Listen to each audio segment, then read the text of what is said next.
Мухаммедкалый Абылгазиев өкмөт башчылык кызматтык милдетин аткарууга өткөн ишембиде киришти. Жаңы премьер-министрди кызмат ордуна тааныштыруу иш-чарасына Жогорку кеңешинин төрагасы баш болуп, парламенттик бардык фракцияларынын лидерлери катышты. Мухаммедкалый Абылгазиевди премьер-министр болуп дайындалышы менен эң эле биринчилерден болуп Россия Федерациясынын өкмөт башчысы Дмитрий Медведев куттуктады. Анын артынан эле коңшу Казакстандан кесиптеши Бакытжан Сагентаев телефон аркылуу куттуктады. Ошондой эле Мухаммедкалый Абылгазиевке Өзбекстан, Кытай Эл Республикасы жана башка өлкөлөрдүн өкмөт башчылары куттуктоо телеграммаларын жөнөтүштү.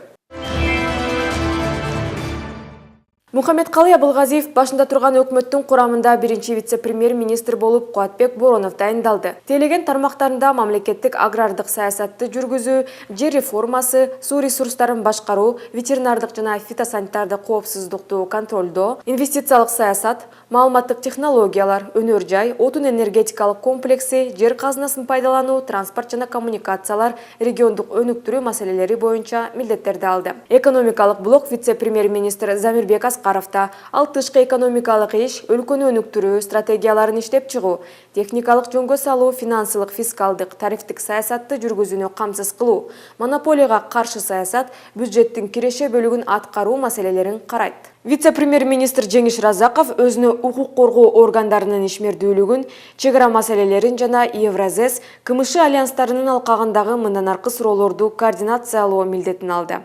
Вице-премьер-министр Алтынай Өмүрбекова социалдык блоктун милдетин алды. Премьер-министр Мухаммедкалый Абылгазиев жетектеген өкмөт мүчөлөрү 25 апрелде Жогорку кеңешинин жыйынында ант беришти. Премьер-министр Мухаммедкалый Абылгазиев белгилегендей, өкмөттүн жаңы курамына мамлекет башчы жана Жогорку кеңешчи тарабынан чоң ишеним көрсөтүлдү. Ал биринчи эле жыйында коомдук көйгөйлүү маселелерин эске алуу менен биринчи кезекте милдеттемелерди ыкчам ишке ашыруу боюнча күч-аракеттерди бириктирүү зарылдыгын баса белгиледи. Жана ишеним биримдик жаратмандык өкмөттүк программасын ишке ашырууда биз коомдогу бардык көйгөйлөрдү камтуубуз керек, деди Мухаммедкалый Абылгазиев. 2018 жыл бул региондорду өнүктүрүү жылы деп аталды азыр. Бизде демографиялык маселелер чечилет, миграция маселеси чечилет. Мына ушулардын баарын тең ошол региондорду өнүктүрүү жылы деп аталгандан кийин биз программалык ушуга негизги кылып ушул жака байлашыбыз керек.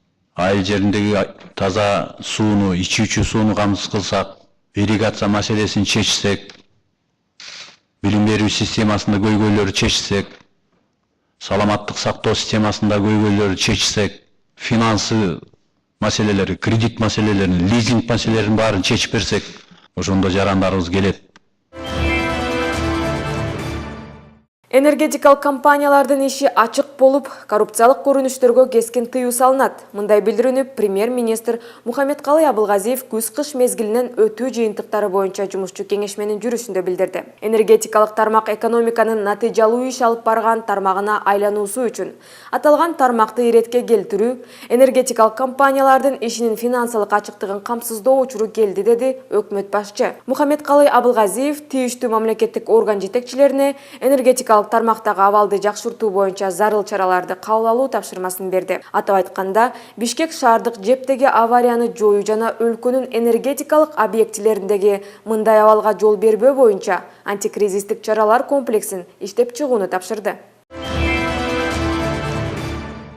Премьер-министр Ички иштер министрлигинин жана Кыргыз Республикасынын улуттук коопсуздук мамлекеттик комитетинин жетекчилеринин катышуусунда жумушчу кеңешме өткөрдү.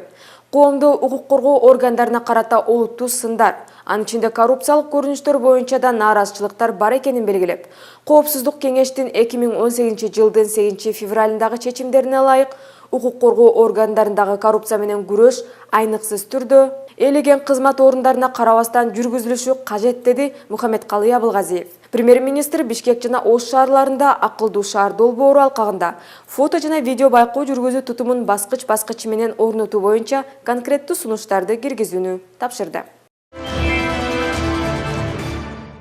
Саламаттык сактоо тармагындагы реформалар медициналык тейлөөлөрдүн сапатын жогорулатууга багытталышы тийиш. Мындай билдирүүнү өкмөт башчы Мухаммедкалый Абылгазиев, саламаттык сактоо министри Космосбек Чолпонбаев менен жумушчу кеңешме өткөрүп жатып айтты. Сиздин ишиңиздеги алдыңкы милдетмелердин бири мамлекет жана эл үчүн ак ниет, ачык айкын иш алып бара турган мыкты адистерден куралган күчтүү команданы уюштуруу эсептелет, деди өкмөт башчы. Ал ошондой эле саламаттык сактоо тармагындагы реформалар тыкыр талданып, коррупциялык көрүнүштөрдү жоюуга, калкка тейлөө көрсөтүү сапатын жогорулатууга, жерлердеги медициналык мекемелердин шарттарын жакшыртууга багытталышы керек экендигин белгиледи.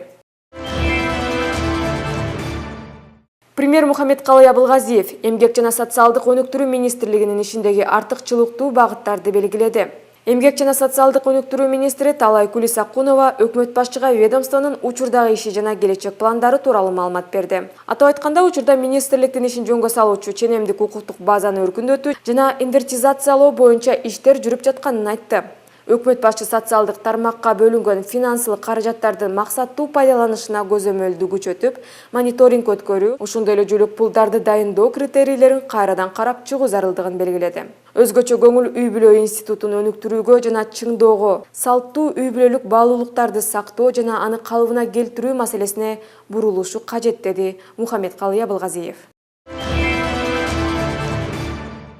Премьер-министр Мухаммедкалый Абылгазиев өлкөнүн энергетикалык тармагынын натыйжалуулугун жогорулатууну тапшырды. Өнөр жай энергетика жана жер казынасын пайдалануу мамлекеттик комитетинин төрагасы Уланбек Рыскулов маалымдагандай, бүгүнкү күндө комитет тарабынан 2018-2023 жылдарга өлкөнүн өнөр жайын туруктуу өнүктүрүүнүн стратегиясы иштелип чыгууда. Анын негизги багыттары катары аймактарды өнүктүрүү, өлкөнүн өнөр жай секторун кластердик өнүктүрүү жана жаңы өндүрүштүк ишканаларды түзүү болуп саналат. Ошондой эле Уланбек Рыскулов жалпысынан учурда энергетикалык тармактагы жабдуунун эскириши дээрлик 70-80% түзөт. Буга байланыштуу иштеп жаткан энергетикалык объектилерди модернизациялоо зарылдыгы бар экенин белгиледи.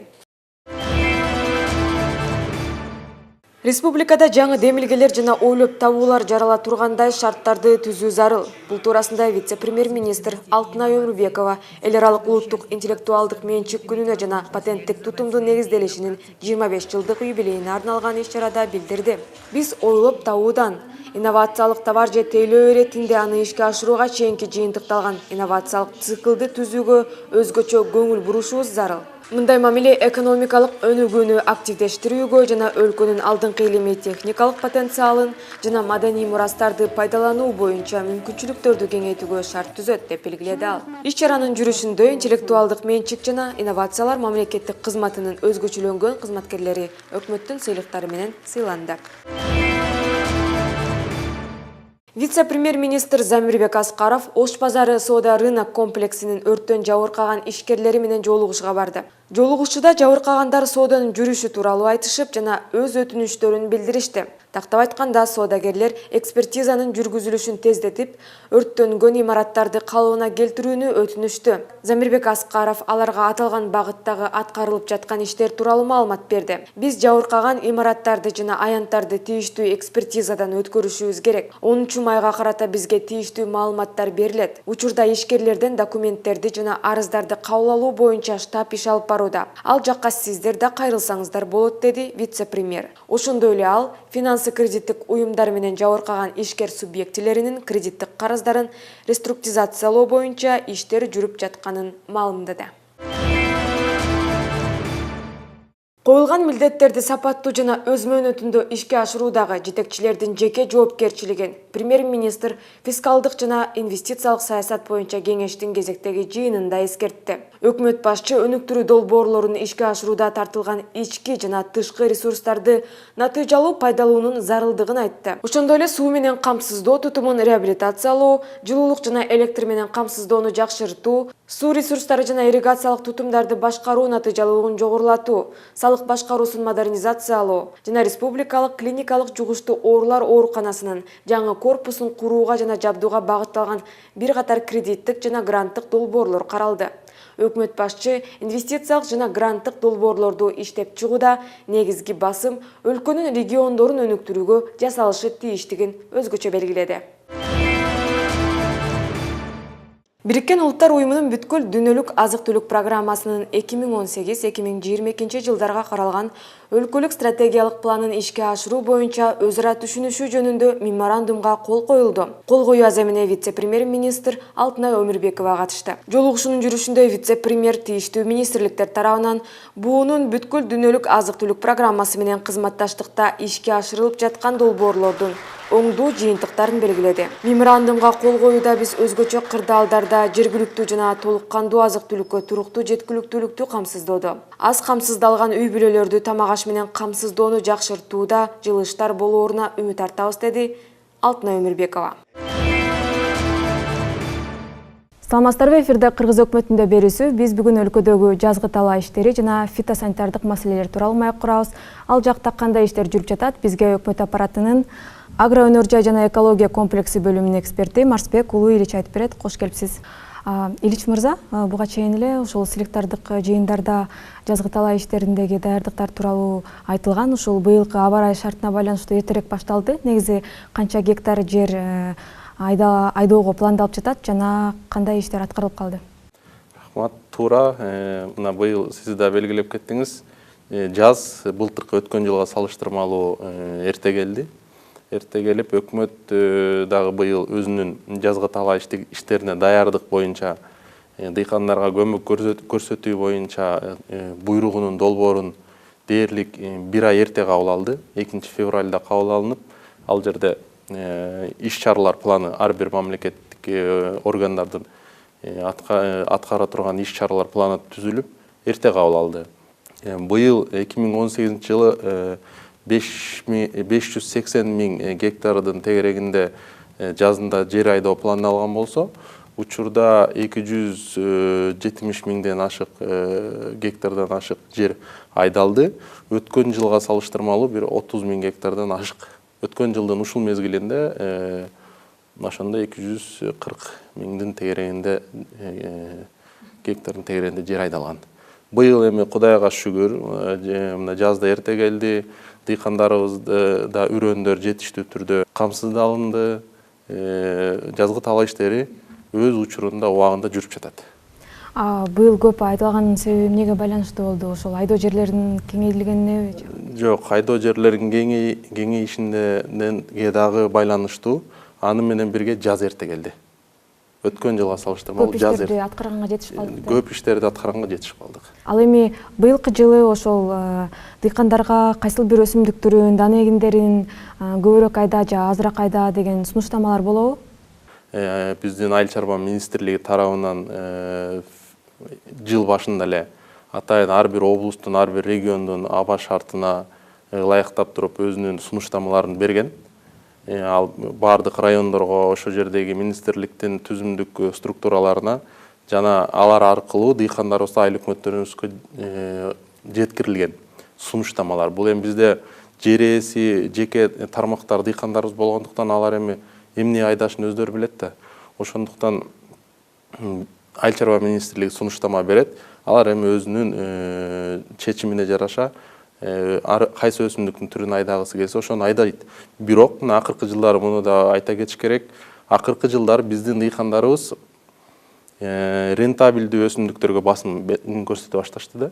Мына буудайдын акыркы жылдары айдоо аянты кыскарып, анын ордуна арпа, көп жылдык чөп, жашылча жемиш, экспортко багытталган структуралардын айдоо аянттары кеңейип жатат да. Бул өзү эле рынок жана дыйкандар уже бири-бирин түшүнүп, иш алып барып жатат десек болот. Сиз жаңы эле айтып калдыңыз, экспортто багытталган өсүмдүктөрдү өткөрүп жатышат депчи.